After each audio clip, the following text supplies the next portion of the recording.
This is Session 6, Trimming. Trimming is the process of adjusting where two clips touch.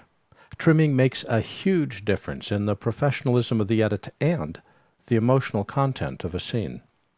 An edit point is where two clips touch, and an edit point has three sides or edges: the out of the outgoing clip, the in of the incoming clip, and both the out and the in of the point where two clips touch. Trimming is the process of changing the location of one of these three edges at an edit point.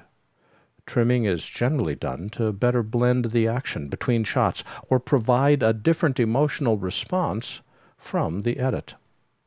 Trimming has been totally revised with the CS6 release. We can trim with the mouse, the keyboard, or the new dynamic trim. There are four kinds of trims, and really only four. Ripple, which adjusts just the in or the out of a clip. It adjusts one side. Roll, which adjusts both the in and the out where two clips touch. It adjusts both sides at the same time. A slip adjusts the content of a clip without changing its duration or location in the timeline. And a slide adjusts the position of a clip in the timeline without changing its duration or content.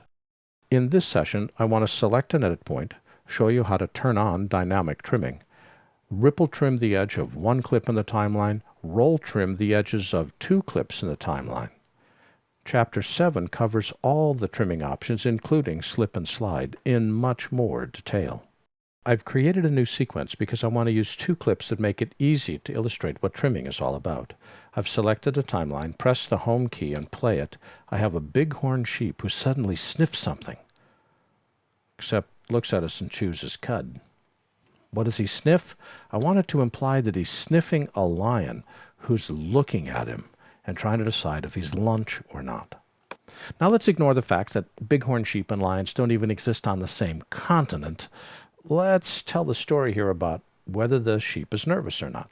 Well, that involves trimming, adjusting where these two clips touch. And if I grab the out of this clip here, simply grab and drag, I can change the timing of the clip, but I leave a gap. A gap causes black. Black gets me fired. I hate black. So I want to do trimming where I don't run the risk of leaving a gap. If you right mouse click directly on the edit point, 5 choices show up. Trimming the in adjusts the in of the incoming clip, but may leave a gap. Trimming the out adjusts the out of the outgoing clip, but also, as we've seen, leaves a gap. Ripple trimming the in, the out, or roll trimming does not leave a gap. If I ripple trim the out, notice that what used to be a red marker is now a yellow marker. And as I drag this back and find what's going on, notice I've got a 2-up display, which allows me to see that moment where the sheep turns and sees the lion. Except the lion needs to look more at the sheep. So now I'm going to click on the in, except wouldn't it be cool if we could do this much more fluidly? Well, I'm going to right mouse click and say ripple trim the in, and then double click the edit point. When I do, it opens up a brand new dynamic trimming window. And here I could say I want to subtract 5 frames from the image that has the blue line under it. Well, who knows what number I'm supposed to subtract. I'm going to grab this and drag it. And by simply dragging the window, I want to have the lion look up. We're going to see it just lift its head. And now as I play this, watch the drama. Up, it's a lion. Whoa, is it lunch? No, I'm going back to sleep. Well, again, double-click this. We can double-click it to open it up. By the way, the letter T also opens the same window. And if I drag on this center part right here, I can adjust both clips at the same time to figure out exactly where I want to have that transition occur right before the sheep starts chewing its last lunch.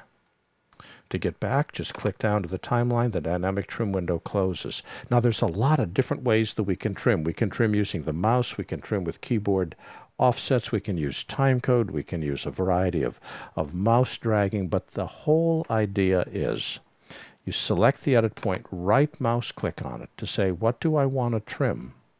And once you select what you want to trim, a trim in or trim out will always leave a gap. A roll and a ripple will not. Editing clips to the timeline is generally very fast, but trimming, oh, that's where art and technology intersect. You want the technology of trimming to be fast and non-intrusive, but I have spent 45 minutes thinking about where exactly a specific edit point needs to be placed and playing with it over and over and over until it finally felt right. See, there's only so much that technology can do. After that, storytelling kicks in. Thanks for watching.